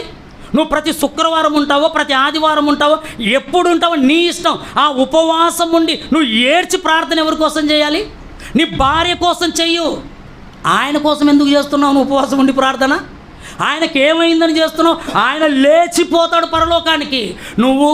నిన్ను మట్టిలో పెడితే అటు కిందికి జారిపోతావు పాతాళానికి. మరి ఇప్పుడు ఎవరి కోసం ఏడవాలి మనం? నా భార్య భక్తిగా లేదని ఒక భర్త భార్య కోసం ఏడవాలి. అంటే ఒక కుటుంబములో నువ్వు ప్రభువుని నమ్మిన తర్వాత ప్రభు కోసం భక్తిగా బ్రతుకుతున్నప్పుడు నువ్వు నిజ క్రైస్తవుడు అయితే నీకు దుఃఖ దినాలేవో ఇప్పుడు చెప్పు. 40 రోజులు ఆ దుఃఖ దినాలు. నీ భార్య మారనంత వరకు నీకున్న దినాలేవో తెలుసా? నీకు దుఃఖ దినాలే. నీ భార్య మారనంత వరకు నువ్వు దుఃఖపడుతూనే ఉండాలి. నా భార్య మారేటంత వరకు ప్రభువా నేను నీ కోసము ఉపవాసం ఉండి నా భార్య కోసం ఏడుస్తాను, నీ ముందు ఉపవాసం ఉంటాను, నా భార్య కోసం ఏడుస్తాను. నా భార్య మారాలని ఏ భర్త ఉపవాసం ఉంటున్నాడు? నా భర్త మారాలని ఏ భార్య ఉపవాసం ఉండి ఏడుస్తుంది? ఇవి కదా దుఃఖ దినాలంటే. ఒక కుటుంబంలో ఉంటూ ప్రభు కోసం బ్రతకని వాళ్ళను చూస్తున్నప్పుడు ఒక నిజ క్రైస్తవుడిగా నీ గుండెల్లో వేదన ఉండదా? నీ గుండెల్లో మంట ఉండదా చెప్పు? అయ్యో నేను నమ్ముకున్నాను, నా భార్య నమ్మలేదు. అయ్యో భార్య భర్తలుగా మేము నమ్ముకున్నాం, మా పిల్లలు ఏంటి ఇలాగైపోయారు. నువ్వు సంఘానికి వస్తే వాళ్ళు బయట షికారులు కొడుతున్నారు, నువ్వు ప్రభు అంటుంటే వాడు సినిమాల చుట్టూ తిరుగుతున్నాడు. ఇప్పుడు ఎలాగుంటుంది తల్లిదండ్రులకు? ఇప్పుడు నువ్వు ఏడవాలి. దుఃఖ దినాలు ఇవే. దుఃఖ దినాలంటే 40 రోజులు అనుకున్నారు చాలామంది. నీ కుటుంబంలో ఎవ్వరు మారకపోయినా నీకు సంతోషమా? అది సంతోష దినమా? ఏడవాలి ప్రేమ దేవుని పిల్లలారా. ఎవరి కోసం అంటే మన నిమిత్తం, మన పిల్లల నిమిత్తం. ముందు మన నిమిత్తం, మన పిల్లల నిమిత్తం. ఇది మన చిన్ని కుటుంబం. ఇది ముందు నీ కుటుంబం కోసం ఏడు. ముందు నీ కుటుంబం కోసం ఏడు. మారని పిల్లలను చూస్తున్నప్పుడు, మారని భార్యను చూస్తున్నప్పుడు, మారని భర్తను చూస్తున్నప్పుడు చాలామంది దైవజనుల దగ్గరకు వచ్చి మా భర్త కోసం ప్రార్థించండి అంటాడు. నువ్వు చేసే ప్రార్థన ఏముంది చెప్పు? ఏ రోజైనా నువ్వు ఉపవాసం ఉండి నీ భర్త కోసం దేవుడి ముందు ఏడ్చావా? తండ్రి ఆయన్ను మార్చు అని. నీ భార్య కోసం ఏడ్చావా? తండ్రి నా భార్యను మార్చు అని. నీ పిల్లల కోసం ఏడ్చావా? తండ్రి నా పిల్లలను మార్చు తండ్రి, వీళ్ళు చస్తే ఏమైపోతారో నాకు తెలుసు, నీ కోసం బ్రతకపోతే వాళ్ళు ఎంత అన్యాయం అయిపోతారో నాకు తెలుసు అని ఏడ్చే కుటుంబాలు ఎక్కడున్నాయి? నువ్వు ఇది అర్థమైతే నీకు ప్రతిరోజు దుఃఖ దినమే. నువ్వెక్కడ ఆనందంగా ఉండగలవు? పరలోకానికి దగ్గరగా లేని నీ కుటుంబంలో ఉన్న వ్యక్తులను చూసి నువ్వెక్కడ సంతోషంగా ఉండగలవు? నీకు దుఃఖ దినమే. ఇది నీ చిన్ని కుటుంబం. అక్కడితో ఎలా ఆగిపోతాం? నువ్వు నిజ క్రైస్తవుడు అయితే నీ మీద పెట్టిన భారం ఏంటో తెలుసా? నీ కుటుంబం మీదనేనా దేవుడు భారం పెట్టింది? నశించిపోతున్న బయట సమాజం మీద కూడా నీకు బాధ్యత పెట్టాడా? నశించిపోతున్న బయటి సమాజం మీద కూడా నీకు బాధ్యత పెట్టినప్పుడు ఇప్పుడు వాళ్ళ గురించి కూడా మనం ఏం చేయాలి? ఏడవాలి ప్రియులారా. నా చుట్టూ ఉన్న సమాజం నిన్ను నమ్మలేదు ప్రభువా, నా చుట్టూ ఉన్నటువంటి సమాజం నిన్ను పట్టించుకోవటం లేదు ప్రభువా. వాళ్ళు ఎప్పుడైనా నిన్ను గుర్తెరిగే విధంగా ఇదిగో వాళ్ళ గురించి నేను బాధపడుతున్నాను, వాళ్ళు మారాలని నీ పాద సన్నిధిలో ఇదిగో ఉపవాసం ఉండి ఏడుస్తున్నానని సంఘం ఏడవాలి. దాని గురించి మనం ఎప్పుడు ఉపవాసాలు ఉంటాం చెప్పండి? మరి విచిత్రం ఏంటో బైబిల్ ఓపెన్స్లో ఉపవాసాలే లేకుండా పోయాయి. ఉపవాసము ఎలాంటి ఉపవాసం వద్దో అది చెప్పింది బైబిల్ ఓపెన్ యూనివర్సిటీ. ఉపవాసాలే వద్దని చెప్పలేదు. ఎలాంటి ఉపవాసం అంటే తిండి మానుకొని ఇంట్లో కూర్చొని చేసేది ఉపవాసం కాదు. అవి కాదు ఉపవాసాలు అంటే. చిత్తానుసారమైన దుఃఖముతో వాళ్ళ మార్పు కోసం అవసరమైతే నువ్వు తిండి మాని ప్రార్థన చెయ్యి, ఉపవాసం ఉండి ప్రార్థన చెయ్యు, ఒక లక్ష్యముతో ప్రార్థన చెయ్యు, ఒక రక్షణ కోసం ప్రార్థన చెయ్యు, ఒక వ్యక్తి మార్పు కోసం నువ్వు ఉపవాసం ఉండి ప్రార్థన చేయు. అది తప్పు కాదే?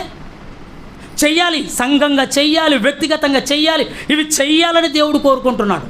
ఇకపోతే దైవజనుల దగ్గరకు వచ్చామనుకోండి, దైవజనుల పరిస్థితి దైవజనుడి దగ్గరికి వస్తే పౌలు గారు ఒక మాట మాట్లాడుతున్నాడు. ఒక దైవజనుడు కదా, దైవజనుడిగా ఆయన మాట్లాడుతున్న మాట చూడండి. దైవజనుడిగా ఆయన ఏమంటున్నాడు? గలతీయులకు రాసిన పత్రిక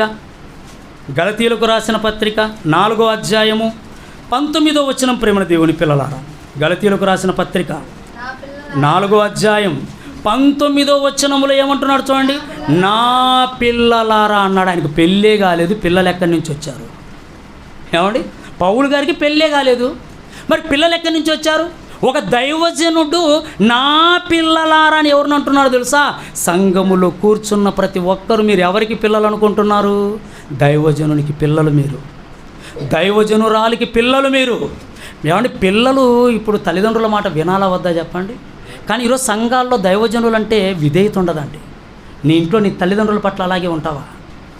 నీ ఇంట్లో నీ తల్లిదండ్రుల పట్ల కూడా అలాగే నువ్వు బిహేవ్ చేస్తావా? నువ్వెవరు నాకు చెప్పడానికి అంటావా? కానీ ఒక దైవజనుని ముందు ఏం మాట్లాడతావు? ఒక దైవ సేవకురాల ముందు ఏం మాట్లాడతావు? మీరేంటండి చెప్పేది? మేము వింటాం, వినకపోతే వినం అంటే ఏమంటే అది ఎంత నేరమో నీకు అర్థం కాలేదు. ఏమంటే పౌలు గారు చెప్తున్నారు, నా పిల్లలారా, ఆయన కష్టపడి ఆయన వాక్యం చెప్పి అనేకులను సంఘముగా కూర్చోబెట్టాడు. సంఘములో కూర్చున్న ప్రతి ఒక్కరు దైవజనునికి పిల్లలు. ఇక్కడ కూర్చున్న మీ అందరినీ ఏమంటే ఎవరికి పిల్లలుగా ఇచ్చాడో తెలుసా? ఇక్కడున్న సేవకునికి, ఇక్కడున్న దైవ సేవకురాలకి మీరు పిల్లలు, ఇక్కడున్న దైవజనునికి మీరు పిల్లలు. మీ మీద వాళ్ళను కదా తల్లిదండ్రులుగా పెట్టాడు, మీ మీద వాళ్ళను కదా నాయకులుగా పెట్టాడు, మీ మీద వీరినే కదా పెద్దలుగా పెట్టాడు. అంటే ఇప్పుడు వీళ్ళకు మీరు ఏమవుతారో తెలుసా? పిల్లలు. వాక్యము నేర్పుతున్న ప్రతి ఒక్కరికి వాక్యము నేర్చుకుంటూ ప్రభు దగ్గరికి వచ్చిన వాళ్ళు పిల్లలు అవుతారు. ప్రియులారా, నా సంఘములో నా ముందు కూర్చున్న వాళ్ళు ప్రొద్దుటూరులో నాకు అప్పగించారు, అక్కడ నా ముందు కూర్చున్న వాళ్ళు నాకు పిల్లలు అవుతారు. ఇక్కడ వీళ్ళ ముందు జాన్సక్క ముందు కూర్చున్నారు, మోషన్న ముందు కూర్చున్నారు. మీరు ఎవరికి పిల్లలు అంటే వీళ్ళకు పిల్లలు మీరు. ఆ రోజు పౌలు గారు అంటున్నారు, గలతీలో ఉన్న సంఘాలకు ఉత్తరం రాస్తూ, నా పిల్లలారా అని. ఎవడైనా వేదన ఏంటో తెలుసా? ఆయన బాధ చూడండి. నా పిల్లలారా, క్రీస్తు స్వరూపము మీ యందు ఏర్పడు వరకు మీ విషయమై మరలా నాకు ప్రసవ వేదన కలుగుచున్నది. ఏమంటే దీని దుఃఖం అంటే తప్పు, దుఃఖం అనకూడదు. ప్రసవ వేదన, అందులో ఉన్న ఏమంటే బాధ వేరు, దుఃఖం అనే దాంట్లో చిన్ని బాధ అండి. దుఃఖపడడం వేరు, ప్రసవ వేదన పడడం వేరు. ఇప్పుడు ప్రసవ వేదన పడుతున్నాడట పౌలు గారు. ఎవరి కోసం చెప్పండి? సంఘములో ఉన్న పిల్లల కోసం. ఎందుకు వేదన? వాళ్ళు ప్రభువులా ఎదగాలని, క్రీస్తు స్వరూపం వలలో రావాలని, ఒక విధేయులుగా నిజంగా సంఘాన్ని చూసినప్పుడు ఒక తండ్రిగా ఒక తల్లిగా ఏమంటే పౌలు గారు ఆనందపడాలి. నా పిల్లలు ఎంత చక్కగా బ్రతుకుతున్నారు. ఏమంటే ఒక సేవకునికి ఆనందం ఎప్పుడో తెలుసా? సంఘము అన్ని విషయాలలో అభివృద్ధి చెందితే, సంఘంలో ఉన్నవారు అన్ని విషయాలలో విధేయులుగా ఉంటూ ఏమంటే సేవకులకు లోబడి బ్రతుకుతూ వాళ్ళు చెప్పిన పనులు, ప్రభు పనులలో మీరు నమ్మకంగా పనిచేస్తుంటే ఎంత ఆనందం అండి, ఎంత ఆనందం. కానీ ఇక్కడ పౌలు గారు బాధపడిపోతున్నాడు. ఎందుకో తెలుసా? మీ యందు క్రీస్తు స్వరూపం ఏర్పడాలి. చాలామంది ఇంకా లోపాలతో ఉన్నారు, చాలామంది ఇంకా సరిగా ప్రభువులో బ్రతకటం లేదు. మిమ్మల్ని చూస్తుంటే నాకు భయం వేస్తుంది, మీరు పరలోకం వెళతారో వెళ్ళరో అని. ఏమంటే పౌలు గారి వేదన అండి ఇది. అది పౌలు గారిది అనుకుంటే ఈరోజు సంఘాలను కాస్తున్న ప్రతి దైవజనుడికి ఇదే వేదన ఉండాలి. ఆ వేదన లేనివారు దైవజనులు కాదు. సంఘం పాడైపోతుంటే పట్టించుకొనని వారు దైవజనులు గారు. సంఘంలో ఒక వ్యక్తి ఏమంటే సంఘానికి అవిధేయుడుగా మారితే పట్టించుకొనని వారు దైవజనులు కాదు. వాళ్ళ గురించి వేదన పడతారని వేదన పడేవాళ్ళు దైవజనులు. పౌలు గారి వేదన చూడండి. ఇప్పుడు పౌలు గారి దగ్గరికి వెళ్ళి ఎవరైనా పౌలు గారు 40 రోజులు దుఃఖ దినాలు వాటిద్దామని అంటే ఏమంటాడు చెప్పండి? 40 రోజులు ఏంటి నాయన, నా బ్రతుకంతా ప్రసవ వేదన, దుఃఖం కాదు, నా బ్రతుకంతా ప్రసవ వేదన. ఒక్కరు మారకపోయినా, ఒక్కరు బ్రతకకపోయినా, ఒక్కరు దేవుడి కోసం చక్కగా నిలబడకపోయినా నాకు వేదన, సంఘం పట్ల వేదన. సంఘానికి బయట ఉన్న వారి పట్ల పౌలు గారి వేదన ఎంత ఉంది చెప్పండి. ఎందుకండి ప్రయాణాలు, ఎందుకండి ఆయన ప్రయాణాలు, ఎందుకండి ఆయన ప్రయాసాలు అంటే ఏమండి ప్రభు కోసం తిప్పడానికే కదా. ఆయనకు వచ్చే లాభం ఏముంది? ప్రభువును సంతోషపెట్టడానికి, పాతాళము నుండి తప్పించడానికి, ప్రభు ఇష్టాన్ని నెరవేర్చడానికి ఒక దైవజనుడిగా ఎన్ని కష్టాలు, ఎన్ని బాధలు, ఎన్ని శ్రమలు అనుభవించాడో ఏమండి చెప్పుకోవడానికి మాటలు రావు ప్రియులారా. ఎందుకు ఇన్ని బాధలు అన్నప్పుడు ఏమండి సమాజాన్ని ప్రభు వైపు మళ్లించాలి, పాతాళం నుండి తప్పించాలి. ఇలా తప్పించాలన్న నిజ క్రైస్తవుడి జీవితంలో ఏవి దుఃఖ దినాలు? 40 రోజులు ఉంటావా ఉపవాసాలు? 40 రోజులు బాధపడతావా? ఆ బాధ కూడా ఎవరి కోసం? ప్రభుకి ఏమైందోనన్నా, ప్రభు ఇబ్బంది పడ్డాడనా? మరి నీ చుట్టూ ఉన్న జనాంగం నాశనానికి వెళ్ళిపోతుంటే చీమ కుట్టినట్టుగా నీకు అనిపించకుంటే అసలు నీకు ఏ బాధ ఉంది? నీకు నువ్వు నిజ క్రైస్తవుడివేనా అని ఏమంటే ఈరోజు దేవుడు మనతో మాట్లాడుతున్నాడు ప్రియులారా. కొరింథీయులకు రాసిన 2వ పత్రిక, కొరింథీయులకు రాసిన 2వ పత్రిక 11వ అధ్యాయము 28వ వచనాన్ని చూడండి ప్రియులారా. ముగించేద్దాం. 28వ వచనం, కొరింథీయులకు రాసిన 2వ పత్రిక 11వ అధ్యాయం 28వ వచనంలో మహానుభావుడు పౌలు గారు మాట్లాడుతూ పైన తన బాధలన్నీ చెప్పాడు, తన కష్టాలన్నీ చెప్పుకున్నాడు. అవి 40 రోజుల దుఃఖ దినాలు కాదు. తన బ్రతుకుల్లో దేవుడి కోసము, సమాజాన్ని మార్చడం కోసం, పాపిని రక్షించడం కోసం ఆయన తీసుకున్న ప్రసవ వేదనలు అవన్నీ. 1, 2, 3 చదవండి అధ్యాయం అంతా. ఆయన బాధలేంటో అర్థమవుతుంది. 40 రోజులు దుఃఖ దినాలేంటి? నీ బ్రతుకులో దేవుడు అర్థమైన నాట నుండి దేవుడి వేదన నీ మనస్సుకు వస్తే నశించిపోతున్న సమాజాన్ని చూస్తున్నప్పుడు నీకు దుఃఖము తప్ప ఆనందం ఎక్కడుంటుంది? నీకు వేదన తప్ప సంతోషం ఎక్కడుంటుంది? అందుకే పౌలు గారు అంటున్నారు, ఎన్నో బాధలు పడ్డాను, ఇవియుగాక సంఘములన్నిటిని గూర్చిన చింత నాకుంది. ఎప్పుడు? 40 రోజులా? 40 రోజుల చెప్పండి ప్రేమ దేవుని పిల్లలారా, 40 రోజులు దుఃఖ దినాలేంటి? ఆయన బ్రతుకులో ఎప్పుడు ఆనందం ఉంది? సంఘములన్నిటిని గూర్చిన చింత, సంఘములన్నిటిని గూర్చిన చింతయు కలదు. ఈ భారము దినదినము 40 దినాలు కాదు, దినదినము నాకు కలుగుతూనే ఉంది. ఏంటి సంఘం గురించి బాధ ఏంటయ్యా నీకు? వాళ్ళందరూ ప్రభువుని నమ్ముకున్నవారు కదా, వాళ్ళందరూ ప్రభువులోనికి వచ్చిన వారు కదా, వారి గురించి బాధ ఏంటంటే ఎందుకు ఆ బాధ చెప్తున్నాడు కింద 29, ఎవడైనను బలహీనుడాయన. మీరు అనుకుంటారు ఏమండి నేను రాకపోతే ఆయనకి ఏంటండి? ఇలాగే కదండి మాట్లాడతారు. మీరు సంఘానికి రాలేదని అయ్యగారు ఒక మాట అన్నాడు, నేను రాకపోతే ఆయనకి ఏంటండి? ఏమండి ఇలాగ మాట్లాడుకుంటామండి మనం. కానీ దైవజనుడి వేదన ఏంటో తెలుసా? ఎవడైనను బలహీనుడాయనా, నేను బలహీనుడు కానా. ఇదండి ఒక తండ్రి బాధ, ఒక దైవజనుని ఆవేదన. ఏమంటే ఇది సంఘానికి తెలియాలి, సంఘంలో ఉన్న ప్రతి సభ్యుడికి తెలియాలి. మీరు బలహీనులైతే ఏమంటే ఎవరు బలహీనుడు అవుతాడట? దైవజనుడు బలహీనుడైపోతాడు. ఎందుకు? వాళ్ళు ప్రభువులోనికి చక్కగా ఉండలేకపోతారు. నేనేమైనా మంచి వాక్యాలు చెప్పలేకపోతున్నానా? నేనేమైనా సరిగా వాళ్ళను పెంచలేకపోతున్నానా? నేను ప్రభువుని గురించిన మాటలు వాళ్ళకు సరిగా వినిపించలేకపోతున్నానా? ఎందుకు ఇలా అవుతున్నారు? ఏమంటే ఒక దైవజనుడు బలహీనుడైపోతాడు. పౌలు గారు అదే చెప్తున్నారు, మీలో ఎవడైనా బలహీనుడైపోయాడా? నేనును బలహీనుడను కానా? ఎవడైనను తొట్రుపడెనా? నాకును మంట కలగదా? మీరు తొట్రుపడితే మంట ఎవరికి? దైవజనుడి కడుపులో మంట, ఆయన గుండెల్లో మంట. అయ్యో ఆ సోదరుడు ఎందుకో తప్పిపోతున్నాడు, అయ్యో ఆ సోదరు ఎందుకో సరిగా సంఘానికి రాలేకపోతుంది, ఎందుకో ప్రభు ఇచ్చిన కృపను వ్యర్థం చేసుకుంటున్నారు, ఏం జరుగుతుంది? మీకోసం ప్రార్థిస్తూ ఉంటారండి, మీ గురించి ఆలోచిస్తూ ఉంటారండి, మీ కుటుంబాల దగ్గరికి వస్తూ ఉంటారండి. ఏమంటే ఎందుకబ్బా మాటికి మా ఇంటికి వస్తున్నాడు మీరు అనుకోకండి, మీరు ప్రభువులో చక్కగా ఉండడానికే. అంతకు మించి ఏం కావాలి చెప్పండి? ఏమన్నా అందుకే పౌలు గారు అంటారు, మా కిరీటం ఎవరో తెలుసా, మా అతిశయం ఎవరో తెలుసా? ప్రభువునందు మీరే మా కిరీటం అంటాడండి. మీరే మా కిరీటం. మీరు బాగున్నారా? మేము బాగున్నట్టే. మీరు తప్పిపోయారా? మేము దెబ్బతిన్నట్టే. ఏమంటే ఇది కదా ఒక దైవజనుడికి, ఒక నిజ క్రైస్తవుడి మనసులో ఉన్న ఆవేదన. 40 రోజులు అంటారేంటి ఈరోజు?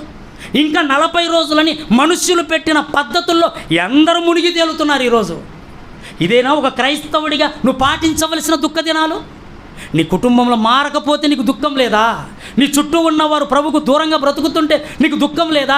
ఎందరో నశించి నాశనానికి వెళ్ళిపోతుంటే నీకు దుఃఖం అనిపించలేదా? సంఘానికి వచ్చిన వాళ్ళే బలహీనులవుతుంటే, తొట్టిల్లుతుంటే ఎలా ఒక దైవజనుడు సంతోషంగా ఉండగలడు? అంటే నిజ క్రైస్తవుని జీవితంలో ఏవి దుఃఖ దినాలంటే క్రీస్తుని ఎరిగినది మొదలుకొని కన్ను మూసేటంత వరకు మనకు దుఃఖ దినాలే తప్ప ఆనందాలు ఎక్కడున్నాయి చెప్పండి? ప్రభు పనిలో ఆనందిస్తాం, కష్టాల్లో కూడా ఆనందం వేరు. కానీ సమాజాన్ని చూస్తున్న మనకు ప్రభువునందు మనకున్నది ఏంటన్నప్పుడు ఏమంటే దుఃఖమే కదా. నశించిపోతున్న వారిని చూస్తే దుఃఖంగా ఆనందం ఎక్కడుంటుంది? తొట్టిల్లుతున్న వారిని చూస్తే దుఃఖంగా ఆనందం ఎక్కడుంటుంది? అయ్యో నాశనానికి వెళ్ళిపోతారేమో వీళ్ళు అనుకున్నప్పుడు వాళ్ళని బట్టి ఆ దుఃఖము తప్ప ఆనందం ఎక్కడుంటుంది? ఏమంటే ఇది మనస్సులో పెట్టుకొని నువ్వు ప్రతిరోజు ప్రార్థన, దినము అన్నాడు పౌలు గారు. అందుకే దినము ఈ భారం నా మీద, ఈ భారమే ప్రతి క్రైస్తవుడి మీద ఉండగలిగితే ఏమండి దేవుడి కోసం ఎంత చక్కగా బ్రతుకుతారు ప్రియులారా. కనుక 40 రోజులు దుఃఖ దినాలు అనుకుంటున్న వారు మనుష్యుల పద్ధతుల్లో బ్రతుకుతున్నారు. ఏమండి ప్రతి దినము నాకు దుఃఖ దినమే, నా కుటుంబంలో ఎవరు మారకపోయినా నాకు దుఃఖమే అనుకుంటే, నా చుట్టూ ఉన్న వారిలో ఎవరికైనా నేను వాక్యం వినిపించలేకపోతే అయ్యో బాధ అనుకుంటే, సంఘంలో ఎవరు తొట్టిల్లుతున్నా ఒక సభ్యుడిగా, ఒక దైవజనుడిగా మనకు బాధ అనుకుంటే ఏమంటే మనకి ఎప్పుడు ఆనందాలు ఉంటాయి చెప్పండి? మనం ఎప్పుడు దేవుడి కోసం దుఃఖపడాలి, దేవుని కోసం కష్టపడాలి, దేవుడి కోసం ప్రయాసపడాలి. నశించిపోతున్న వారిలో కొందరినైనా అగ్నిలోనిట్టి లాగినట్టు లాగడానికి నువ్వు ప్రతిదినం కష్టపడు. 40 రోజులు దుఃఖ దినాలని ఆ తర్వాత తినేస్తావా? ఈ 40 రోజులు మాంసం తినకూడదట, ఆ తర్వాత తిను 3 పూట్ల. అంటే నీకు దుఃఖం లేదన్నమాట ఇక సమాజం పట్ల. ఈ 40 రోజులు అయ్యో పెళ్ళిళ్ళు చేసుకోకూడదండి దుఃఖ దినాలు, ఆ తర్వాత దేవుని పక్కన పెట్టి ఇష్టానుసారంగా బ్రతుకులు వద్దు ప్రియులారా. మనం నేర్చుకుంటున్న వాక్యం, మనకు తండ్రి గారు నేర్పించిన బాట చాలా విలువైనదండి. ఇంత గొప్ప వాక్యం దగ్గరికి వచ్చి మనం తప్పిపోయామనుకోండి, మనల్ని ఎవ్వరు బాగు చేయలేరు. జాగ్రత్తగా దేవుడి కోసం బ్రతుకుదాం. ఒకే ఒక దీక్ష అండి, ఒకే ఒక దీక్ష. ఇందులోనికి వచ్చిన నేను పరలోకం వెళ్ళిపోవాలి. ఇంతకు మించి ఏది ఆలోచించకండి. వద్దు, ఏది ఆలోచించినా దెబ్బతింటాం. ఈరోజు ఏవేవో ఆలోచించి చాలామంది జీవితాలు పాడైపోతున్నాయి. వద్దు ప్రియులారా, పరలోకానికంటే గొప్పదేముంది? నిన్ను దేవుడు గొప్ప చేయాలనుకున్నాడు అనుకో, నిన్నెవరు అడ్డుకుంటారు? ఎవరు అడ్డుకుండేది? ఆయనే నిన్ను గొప్ప చేస్తాడు. నువ్వు ప్రాకులాడకు, నువ్వు పనిలో ఉండు, పరలోకం కోసం ప్రయాసపడు, దేవుని కోసం కష్టపడు. నిన్నెక్కడ ఉంచాలో దేవుడు చూసుకుంటాడు. అంతే తప్ప ఏదో ఆలోచించి నీ భక్తిని, నీ మంచి మనస్సాక్షిని పాడు చేసుకొని నాశనానికి వెళ్ళిపోవడానికి సిద్ధపడకండి. అలాంటి పరిస్థితులు మనకొద్దు. దేవుడి కోసం బ్రతుకుదాం, దేవుడి కోసం కష్టపడదాం. నిత్య జీవానికి మనం అందరం వారసులం అవుదాం. చిన్న ప్రార్థన చేసుకుందాం. కృపగల తండ్రి, మీకు వందనాలు. ప్రేమించారు, మీ శ్రేష్టమైన మాటలు నాయన మీ పిల్లలకు తెలియజేసే భాగ్యాన్ని ఇచ్చారు. నేను అనేక దినాల తర్వాత మరలా నాయన ఆదివారపు సంఘములో మీ పిల్లలతో కలుసుకునే భాగ్యాన్ని ఇచ్చారు. ఇదిగో తండ్రి, సంఘాన్ని మీరు అభివృద్ధి పరిచినందుకు మిమ్మల్ని స్తుతిస్తున్నాం. అభివృద్ధి చెందుతుందంటే ఇక్కడ ఉన్న దైవజనులు వారితో కలిసి